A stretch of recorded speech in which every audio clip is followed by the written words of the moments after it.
volta, a gente recebe a Pitty no Entre Sem Bater de hoje. Como é que foi ser uma adolescente rocker em Salvador, assim, na Bahia? Você nasceu lá? Eu nasci em Salvador, morei um tempo em Porto Seguro, mas depois voltei para Salvador. Era muito estranho. Que é discrepante, né? Completamente. No colégio. Em tudo, no ônibus. Você se sente meio um alienígena. E você... É engraçado, porque você lida com dois sentimentos, assim. A culpa por você se sentir diferente e não querer ofender também as pessoas, não ser gratuito. E o lado da adolescência rebelde mesmo, de querer aquilo. Também chocar, dizer, quer saber? Então agora vocês estão achando que eu sou estranha, eu vou ser 3 vezes mais esquisita. Isso aí. Engraçado com coisas até supérfluas, assim, tipo, sei lá, roupa. A gente gostava, na época do grunge, né, casaco de flanela, um calor de 40 graus. E a gente lá, de casaco de flanela, bota no pé, fritando, mas, tipo, representando o que esteticamente significava uma revolução pra gente. Total. Né? E essa camiseta da Metal Kids era uma puta borracha, né? Puta calor, assim. Que gruda depois. Creator, ficava na barriga depois. Né? Totalmente. E foi com essa idade que você enfiou na cabeça ou você percebeu que queria fazer isso? Como é que foi? Não sei te dizer ao certo, assim. Desde pequena, eu sempre fui muito estimulada pelos meus pais pra coisa das artes, em geral. Pô, geralmente não, né? Porque ser engenheira, dentista ou advogada... Não, eu acho que a minha mãe... Por exemplo, sei lá, eu me recordo de... Eu fiz aula de dança desde muito nova. Eu fiz curso de modelo e manequim. Eu fiz propaganda durante um tempo, sabe? Criança de propaganda, eu era uma dessas. E tudo. Então, eu era estimulada para esse lado. Qual que é a formação dos teus pais? Meu pai, ele é comerciante. Mas ele tinha um bar, um restaurante, só que nas sextas e sábados ele era o artista, porque ele pegava o violão e fazia o seu voz e violão. Então tem música em casa já. Tem, tocava sempre o quê? tinha violão. De som assim? Cara, MPB e coisas do tipo, sei lá, tudo, de Geraldo Azevedo a Cazuza, sabe? Tinha uma coisa já roqueira, Rita Lee e... Beatles e John Lennon muito, assim. Me lembro muito do disco da maçã. Eu pedi, põe o disco da maçã. Mas depois que eu fui crescendo, eu não sei se eles ficaram muito felizes com as escolhas musicais. Porque, né, a pessoa monta uma banda de hardcore, aparece toda tatuada em casa. Minha filha, não era bem isso. Aquela coisa. E tua mãe faz o quê? Qual que é a formação dela? E a minha mãe, ela era comerciária também, trabalhava em lojas e tudo. E depois administrava o bar com meu pai. E depois virou dona de casa, porque meu irmão nasceu e ela tinha que dar conta de cuidar da casa, assim. Com tantas mulheres brasileiras. Você trabalhou com outras coisas? Trabalhou em padaria, banco? Lógico. O que você fez? Porra, tudo. Eu trabalhava desde bem nova, porque... É isso, os meus pais, eles eram muito batalhadores, mas a gente não era classe média, sabe? A gente vivia com bastante dificuldade, assim, para pagar as contas e tudo. Então eu descobri que uma coisa importante na minha vida ia ser ter a minha independência financeira. Então com 12, 13 anos eu já comecei a procurar o que fazer. Assim. Então eu fui, sei lá, office girl, entregava coisas de bicicleta lá em Porto Seguro, que minha tia trabalhava. Depois eu trabalhei no comitê eleitoral de um outro tio meu, tirando xerox. E aí depois eu fui vendedora de loja, fui garçonete. Na época que eu não tinha emprego, eu fazia sanduíche natural e ia vender na porta do show. Fazia de qualquer coisa para descolar uma grana, porque eu queria, enfim, não pesar para os meus pais e também poder ter as minhas pequenas coisas ali, né? Seu shampoo, suas coisas de... Enfim, não ter que ficar pedindo, né? Seus comprar discos. Disco, pô. Pois é, eu me lembro quando eu comprei meu primeiro disco. Qual foi o primeiro play que você comprou? Já foi CD e foi uma coletânea de Janis Joplin. Daquelas de balaio de supermercado. Sei lá, R$9,99. The Best Of. The Best Of, sabe? E foi muito orgulho, assim, caralho, comprei meu primeiro disco, cara. Bom, vamos pra mais um clipe, né, Pitty? Vamos. Essa bandinha... Você conhece o eu Breeders? gosto. É as irmãs aqui em Dio, né? E exato. Como chama a outra? Porra, cara, vou esquecer o nome dela. Kelly Dio. Acho que sim. Dos Pixies, né? Não, a Kim Dio que era dos Pixies e tudo. E eu me lembro na época que elas montaram essa banda, eu já curti o Pixies e tudo, fui escutar, falei, nossa, que bacana, era uma banda muito feminina, né? Não, e tem conceito, né? E esse clipe eu achei ele muito bonito. Ele é super esquisito, desfocadão, assim, uma linguagem muito anos 90. E eu tinha uma banda de meninas na época que a gente tocava cover dessa música, tocava bateria. E aí, em homenagem a esses tempos. Vamos nessa, a gente tá falando de Breeders com Cannonball.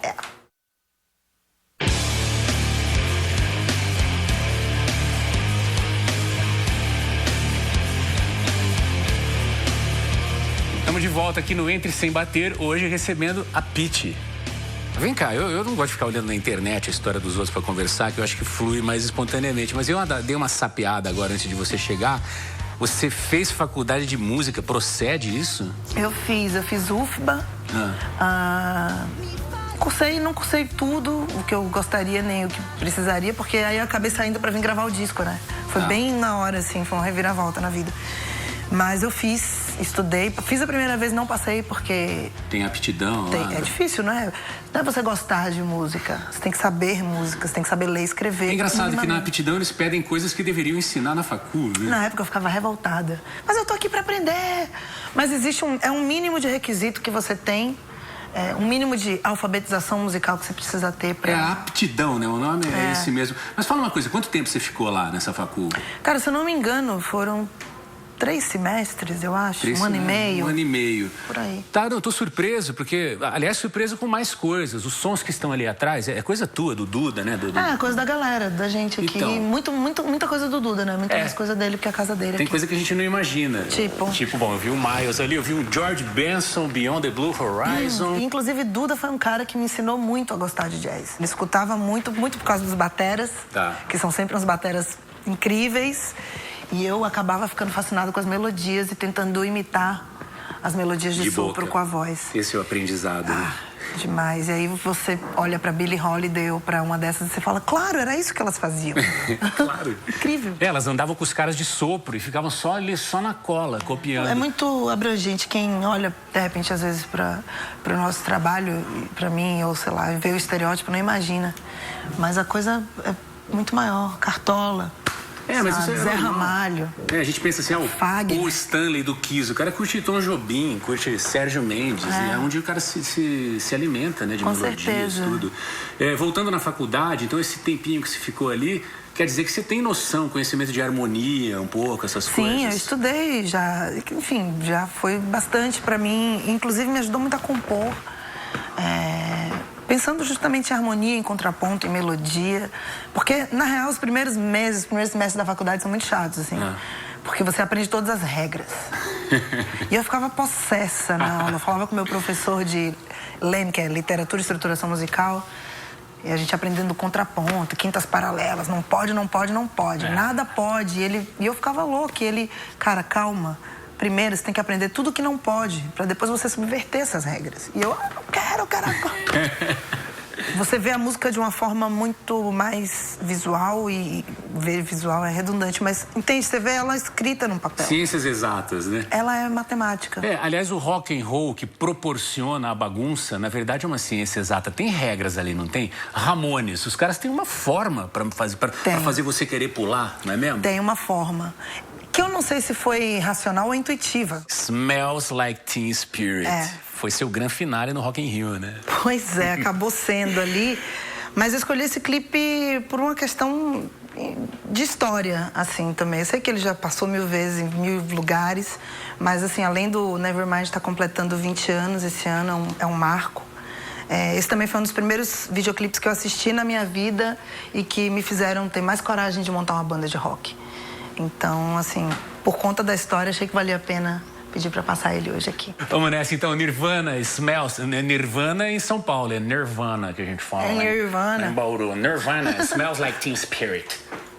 Nirvana, Deep Purple. Lá em Salvador é Nirvana. Nirvana.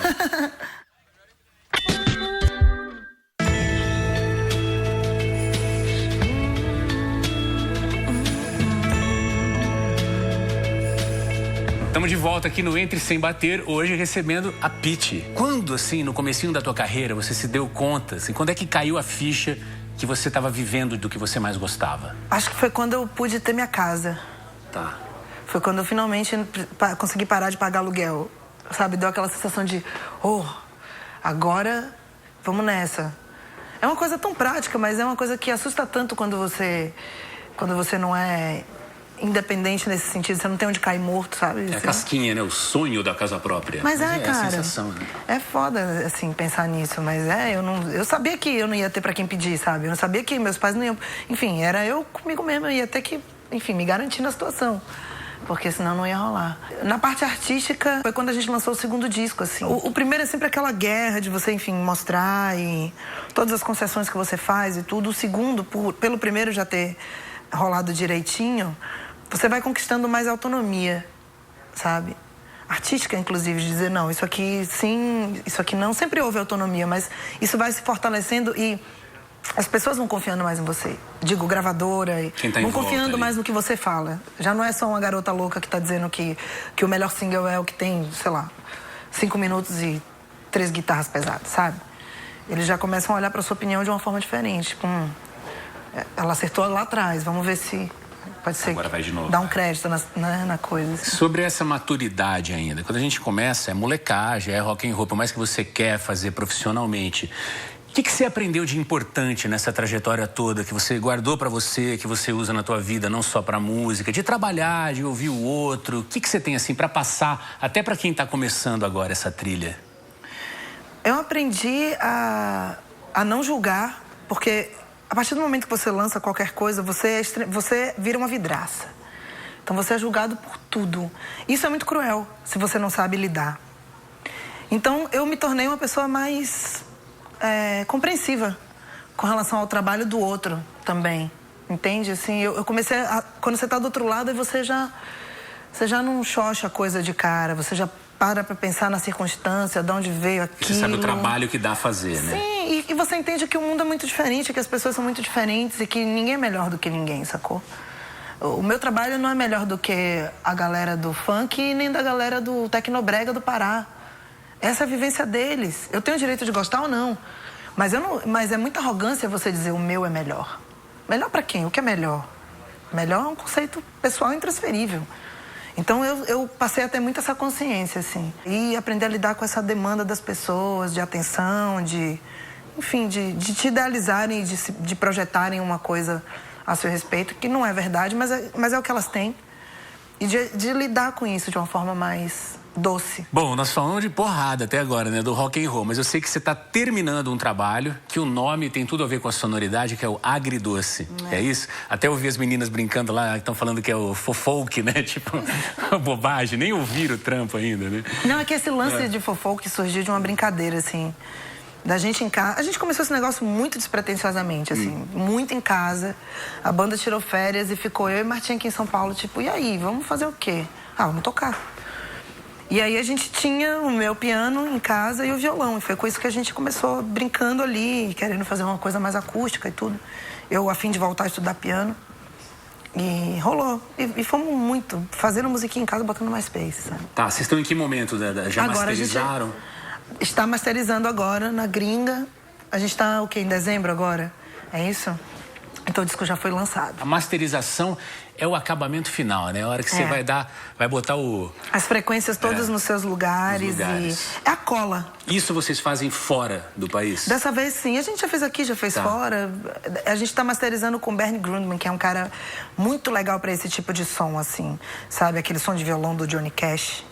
Sabe, esse tipo de timbre que é super comprimido. Algumas coisas a gente gravou em rolo, então precisa desse lance de conseguir grandão, apertar, né? Conseguir comprimir de um jeito que não fique só o chiado, sabe? Que fique que tenha a textura do rolo, mas que não seja muito crisp a ponto de incomodar, sabe? Crisp, gostei da expressão, é isso mesmo. E vocês vão abrir mão do trabalho da banda, da Pitty, porrada durante um tempo pra sair em turnê? Como é que vai ser? Ou é só uma coisa paralela? Tudo ao mesmo tempo agora. Uma coisa de cada vez.